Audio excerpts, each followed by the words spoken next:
What is going on, everyone? Yu-Gi-Oh here, and we are back with another combo video.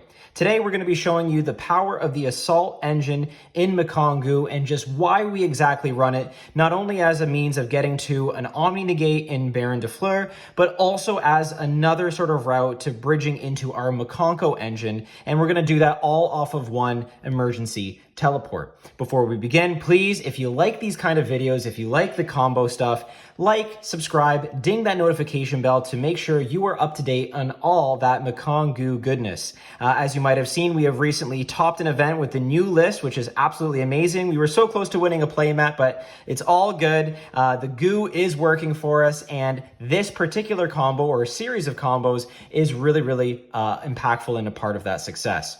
So again, we're going to just show you a couple different combos. The first one, I just want to quickly show you how to make a Baronne de Fleur off of emergency teleport. And then the next combo, I want to show you what you can do in order to bridge into your Mikanko lines if you have, just again, enough gas in hand, or you want to generate a lot of advantage with a seemingly simple end board, but something that has, I think, a lot of stickiness and recursion. So without further ado, let's get into it. We're going to activate our emergency teleport, and we will, at this point, summon out our Psi Reflector here. We're going to Psi Reflector effect, and that's going to allow us to add Assault Beast to hand. And of course, the emergency teleport falls off into the graveyard. Now, what we'll do is we'll show you how to get to Baronne de Fleur here in less than 5 summons. So we're going to then go Assault Beast effect, discard as part of its cost, and add Assault Mode activate to our hand. At this point, we're going to go Psi Reflector effect, reveal that we have Assault Mode activate, special out our Assault Beast, make it a level 8, and then we're going to synchro these two into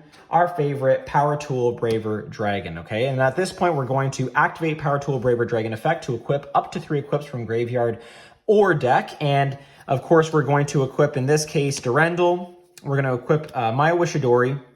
And we're going to equip also Axe of Fools. Now, it doesn't have to be Axe. It could also be Arabesque, and I'll show you why that's important later on for the second combo. But for now, I just wanted to show you a quick and easy way of getting to Baronne de Fleur. We're going to go Durendal effect here, search out our Oliver. Here's our Oliver here. And we're going to then activate Oliver, pitching the Axe of Fools to special it. It becomes a level 1 tuner. And a level 1 plus a level 9, of course, is going to get you your Baronne de Fleur. There's big old Baron. And we're going to have Oliver effect engrave, target the Baron, and come out onto the field so that way Baron cannot be targeted by any card effects. So that's how you get to Baron. There's way more extension that you could do from here. And if you have, again, Ohime in hand, you have Axe of Fools in graveyard already, so that way you have recursion and follow-up. Also, if you go down the Ohime line, you have a discard outlet in Assault Mode activate where you can pitch this in order to, grab a Mikanko girl or whatever and get them into the graveyard. So lots of playability here. That's just a really quick way of showing you how we can get to Baronne de Fleur in under 5 summons. So that's pretty neat. And of course, it protects all of your plays moving forward. But what I want to also show you is if you don't have Ohime in hand, you want to bridge the gap and you want to make sure that you have follow-up and access to her. What do you do? How do you respond? How do you make emergency teleport more impactful for you? So that's what we're going to kind of dive into and explore. And again, this end board, it's going to be deceptively simple because it's going to be something that at first glance doesn't look too intimidating, but has a ton of recursion, a ton of stickiness, and is able to eventually break boards and just hit your opponent on the clap back, which is what we're always trying to do with these sort of Mikanko combos. So we're going to start with emergency teleport. Stop me if you've heard this before. Summon out Psi Reflector effect, and of course the emergency teleport goes to grave. This is going to add our Assault Beast. We're going to go Assault Beast effect, discard it to the graveyard for cost, add our Assault Mode activate, and look at that, we're right back where we started. We're going to go Psi Reflector effect, we're going to reveal the activate in our hand, special out the Beast, modulate it to a level 8. And we're going to then synchro into, once again, our Power Tool Braver Dragon. We're going to go Power Tool Braver Dragon effect here. And we're going to equip Maya Wishadori, Durendal, and in this case, as I mentioned earlier, we're going to also equip our Arabesque. And you'll see why that becomes important in a minute. So we're going to equip these 3 equips. We're going to go Durendal effect here, and we're actually, rather than search out our Oliver, we're going to search out our Renault. Durandal is, of course, going to fall off. That will become important later. So we have Renault in hand, but how do we special summon it out? Well, don't forget that you have Arabesque equipped to your Power Tool Braver Dragon. So we're going to go Arabesque effect. We're going to special out our Hare here. Special out the Hare. Power Tool Braver is going to go back into the extra deck, and Maya Wishadori is going to fall off as a result because Power Tool Braver left the field. And then we're going to get Hare's effect because it's equipped to search for our Fire Dance. So we'll add that to hand. So we have Fire Dance, we have Renault, and we have Assault Mode Activate all in our hand currently. What we're going to do, because we have a Fire Warrior on field, is then special out our Renault. We're going to go Renault effect, targeting the Durandal in our graveyard, okay? So we're going to have our Durandal back in our hand, which is really nice. This becomes a level 1 tuner, and we are then going to synchro our Renault and our Hare into our Herald of the Arclight. Now, where you put this Herald is incredibly important. You're going to put it in the extra monster zone over here, okay? The reason being is because what we're going to do at this moment in time is link off the Herald of the Arclight to the graveyard for a gravity controller. All it requires is one non-link monster in the extra monster zone. So that is what we're doing at this point. That's going to then trigger our effect of Herald, and that's going to grab us the Ohime, and that's how we bridge into our Ohime line. Okay, so now we're in a really interesting position. Again, if you wanted to revive the Hare with the Fire Dance and then go into like an SP or an IP play and also get the Herald effect from Grave, you can totally do that as well, but you're going to see how we actually end up in that same place anyway. Check this out.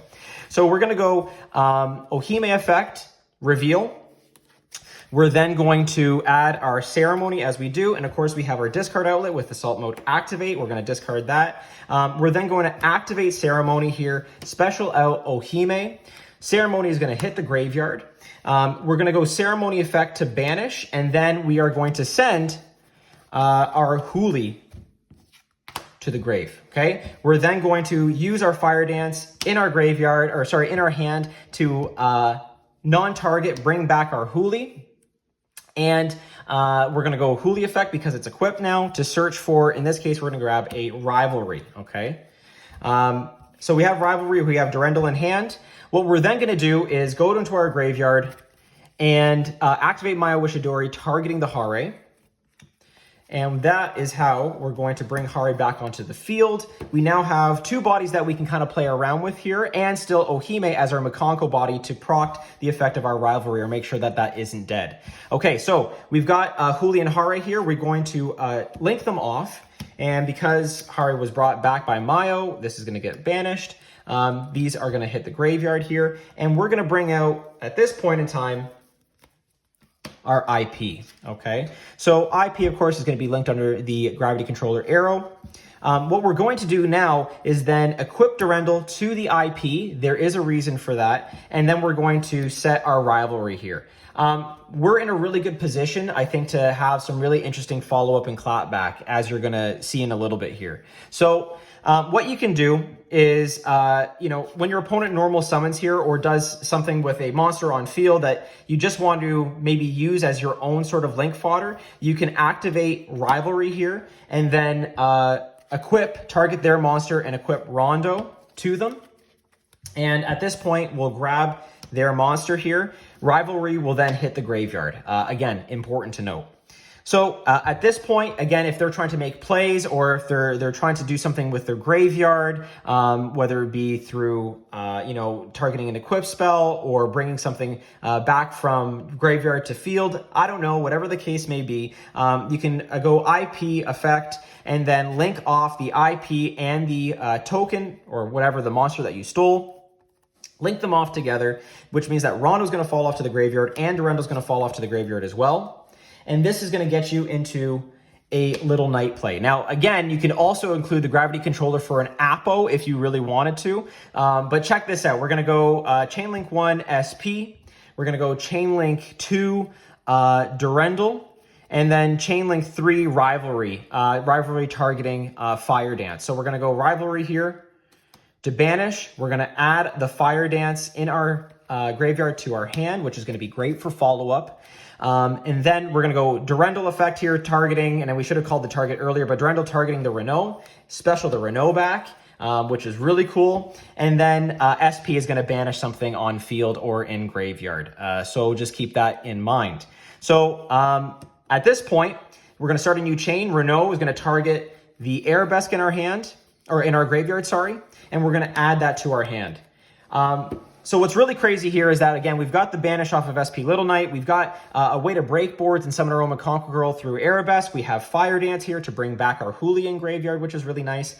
And what's really cool is that we also have the Rondo in our graveyard, which can then be grabbed by Ohime, which is really, really interesting as well. So you have a way to snatch steal the opponent's monster twice, not only through Rivalry, but through Ohime once again. And again, on the clapback, you have tons of follow-up. SP Little Knight also trades interactions. What you can also do as well, if you wanted to, you can, banish her and one of your opponent's monsters, or banish your Ohime, bring it back, and it won't have to come back to hand if you really want to do that. Although, that being said, it comes back in end phase, so I'm not sure about the ruling on that, but I think it can remain on field. We'll have to double check into that. But regardless, you have a ton of follow-up in here, which is really, really nice. And again, it creates a sticky kind of board that really pushes your opponent to an uncomfortable position where they have to kind of be on their heels and be on the defense. And, you just have so much to threaten them with, again, with your graveyard recursion and that SP in play as well.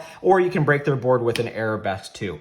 Plus, the other cards that you have in your hand, which could be non-engine or more engine for you to kind of get going. Maybe you have a Sublimation Knight or a Connector that you can normal summon and keep pushing from there earlier on in your first turn. So with that all being said, folks, there's an amazing amount of potential that you can get off of just one emergency teleport, and that's why we play the Assault Engine in this particular build, because if your Sub Knight is negated or you just don't have enough gas for that one particular engine, you can always rely on your Assault Engine to kind of get you going, get equips flowing, and make sure that, all of your sort of interactions are hard to deal with. So again, if you really enjoyed this content, make sure that you like, subscribe, follow the pages that are in my description. And we are so close, folks, to the big 1K. So if you can help get us there, that would be absolutely amazing. Your support with the Mikanko content has been absolutely unreal. So again, make sure to spread the word on all of this goo goodness. With that all being said, this is Yu-Gi-Oh! Showing you the Assault Mode combos, signing out.